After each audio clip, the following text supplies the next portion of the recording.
আরজি করেও সেদিনকে যখন রাত্রিবেলা আমরা গেছিলাম 15 তারিখ রাত্রিবেলায়, আমরা খানিকক্ষণ থাকার পরেই ওখানে যারা ছিলেন আর কি ওরা ভয় পেতে শুরু করে, মানে যে তোমরা এবার তাহলে একটু চলে যাও আর কি। তো আমরা আরজি করের ভিতরেও বেশিক্ষণ থাকতে পারিনি, আমরা বেরিয়ে বাইরে রাস্তাতেই কথা বলছিলাম। তো এমন কিছু কিছু ছেলেমেয়েরা এসেছে যারা অনেকটাই ছোট, মানে মেঘনীলের থেকেও ছোট আর কি। মানে আমার একটি মেয়ের কথা খুব ভীষণ করে মনে আছে, ভদ্রেশ্বর থেকে একটি মেয়ে এসেছে, মানে একটি শীর্ণ জীর্ণ একটি মেয়ে আর কি। মানে আমরা যখন সবাই আস্তে আস্তে ডিসবার্সড করছি, সবার নাম্বারগুলো নেওয়া হলো যে তাহলে এবার একটা কিছু করতে হবে, আমরা কেউ কোনোদিনও কারোরই মুখ দেখে তুমি বুঝতে পারবে যে খুব আন্দোলন করেছি, খুব সোচ্চার হয়েছি, সরকারের বিরুদ্ধে কথা বলেছি, এরকম কেউ কিচ্ছু করেনি। ঠিক আছে, যে যার মতো টুকটাক করে কাজ করে, নিজের পায়ের তলার মাটি শক্ত করার চেষ্টা করছে। বেশিরভাগই সব মফস্বলের ছেলে মেয়েরা, হ্যাঁ, মধ্যবিত্ত নিম্ন মধ্যবিত্ত বাড়ি থেকে সবাই এসেছেন, কেউ কোনোভাবেই, কিন্তু সবারই না ভিতরে ভিতরে একটা কিছু ছিল যে যা হচ্ছে আশেপাশে ঠিক হচ্ছে না, কোনোদিনও ঠিক হতো না, কিন্তু এবার যেন ঠিক না হওয়াটা খুব ভীষণভাবে স্পষ্ট আন্ডারলাইন করা যাচ্ছে। মানে হতো না অনেক দিনই, মানে আমি তো নিজে বাম আমলে বড় হওয়া একটি মেয়ে আর কি, তখনও কি হতো আশেপাশে দেখেছি, কিন্তু তাও মানে মুখটা বন্ধ করে থাকতাম, যে মানে তখন অত বলার মতো জায়গাও তৈরি হয়নি। ঠিক আছে, সবাই দেখতাম ভিতরে ভিতরে কথা বলছে, কেউ সোচ্চার হতে পারতো না আর কি। তো এবার যখন ওই আবার চলে আসি 15 তারিখ রাত্রিবেলা, তো আমরা যখন সবাই আস্তে আস্তে চলে আসি, ওই ভদ্রেশ্বর থেকে আসা মেয়েটি, আমি বললাম তুই কিভাবে যাবি, তখন বাজে ধরো রাত 3টে, সোয়া 3টে এরকম বাজে। তো বললাম তুই এলি কিভাবে আর যাবি বা কিভাবে? বলছে না আমি তাহলে একটু অপেক্ষা করি এখানে, ফার্স্ট ট্রেন ধরে বাড়ি যাবো আর কি। তো আমি ভদ্রেশ্বর যাবে আর কি, ও একা চলে এসেছে, তো আরো একজন দুজন ছেলে মেয়ে ছিল, ওরা বললো যে আমরা ওদিকে যাবো, ঠিক আছে আমাদের সাথেও চলে যাবে, তুমি চিন্তা করো না। তো চলে এসেছে বাড়ি থেকে, ও জানে না কি করবে, ও জানে যে আমাকে এটা কিছু করতে হবে। তো এই কিছু একটা করতে হবে ভাবনা থেকেই তো সবকিছু করা। তো তুমি যখন গভীরে ঢুকবে তখন বুঝতে পারবে যে এটা শুধুমাত্র আরজি করে যে নৃশংস ঘটনা হয়েছে, এটা এটা শুধুমাত্র মানে শুধু সেইটা নয় আর কি, তার ভিতরে ভিতরে ভিতরে এখন তো আমাদের মিডিয়া, মানে আমরা বলি ওপেন সিক্রেট, মিডিয়াতে এখন যা যা দেখাচ্ছে আর কি, তো সেখান থেকে তো বুঝতে পারছি যে এটা মানে সিন্ডিকেট রাজ।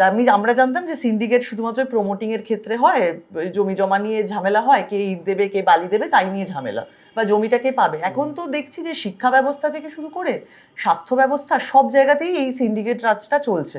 কিছুদিন আগে পর্যন্ত আমরা দেখেছি যে কিভাবে শিক্ষা ব্যবস্থা ভেঙে পড়েছে, চাকরি পাওয়ার জন্য কত হাজার মানুষেরা শুধু রাস্তায়, আমি যাইনি তখন, আমি বাড়িতে ভিতরে কথা বলেছি, গুমড়ে থেকেছি, কিন্তু সেটা নিয়ে আমি কোথাও কিচ্ছু বলিনি। ঠিক আছে, মানে বলার প্রয়োজনীয়তা অনুভব করিনি না, আমি জানি না, মানে আমি নিজেকেই এখন দোষী মনে করি যে এই আওয়াজগুলো তো আগে আরো তুললে বোধহয় তোমাকে তো এইভাবে যেতে হতো না। মানে আওয়াজটা তুলতে হবে, এটা খুব স্পষ্ট। অনেকেই বলছেন যে এত মিছিল করে কি হবে, প্রচুর রকমের তো কথা হয়, সোশ্যাল মিডিয়া তো এখন একটা বড় জায়গা হয়েছে। তা আমি আমার আমার নিজের মনে হয় যে মিছিল করাটা মানুষকে সারাক্ষণ ধরে, কালকেও আমরা একটা ফেসবুক লাইভ করেছি আমাদের 1 তারিখের মহামিছিল নিয়ে, তো সেখানে আমার শুধু মনে হচ্ছে যে মিছিল করা মানে, আমি জানি না, মানে আমি এত আইন জানি না, এত নিয়মকানুন কিচ্ছু জানি না, কিন্তু আমি জানি যে আমাদের জেগে থাকতে হবে আর মানুষজনকে সারাক্ষণ ধরে এইটা মোটিভেট করতে হবে, কারণ আমাদের কাছে এই মুহূর্তে কোনো ছবি নেই যাকে দেখে আমরা, কোনো মানুষ নেই আমাদের কাছে যাকে দেখে আমরা নিজেদের মানে মোটিভেটেড হব আর কি।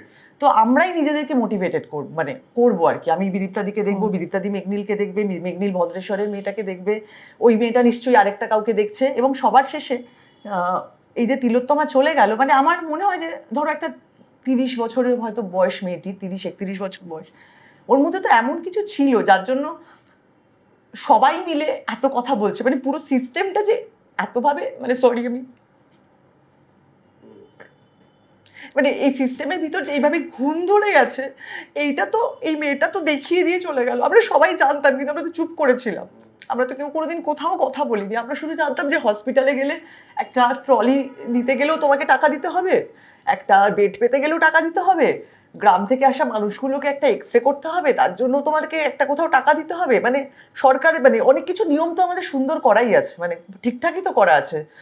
আমি একটা মিডিয়াতে দেখছিলাম যে একজন ভদ্রলোক, আগে আরজি করে কাজ করতেন, তারক বাবু বোধহয় ভদ্রলোকের নাম, যদি খুব ভুল না করি, উনি বলছিলেন ওখানে 45টা তোমার রয়েছে, বল মৃতদেহ চেম্বার, মৃতদেহ রাখার পরে যে চেম্বার রাখা থাকে, সেই চেম্বারের জন্য টাকা দিতে হয় না, কোথাও কিছুর জন্যই তোমাকে টাকা দিতে হয় না, মিনিমাম ওই টাকাটা দিতে হয় আর কি সব জায়গাতে, সেটা খুব কম, সেটা যে কোনো নিম্ন মধ্যবিত্ত একজন গরিব মানুষ সেটা এফোর্ড করতে পারে আর কি, কষ্ট করে হলেও পারে।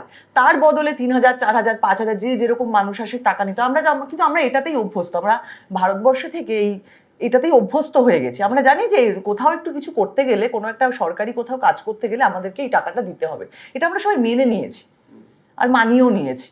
তো এই পুরো সিস্টেমে কিন্তু এইভাবে তো চলতে পারে না দিনের পর দিন। কিন্তু তার ভিতরেও যে এত লাখ লাখ কোটি কোটি টাকার করাপশন রয়েছে, এত দুর্নীতি রয়েছে, সেটা আমরা জানতাম, ওই চুপ করে থেকেছিলাম। তো কিন্তু তিলোত্তমার মৃত্যু তো আমাদের সবটা একদম পরিষ্কার করে সবকিছু দেখিয়ে দিল যে এটা তো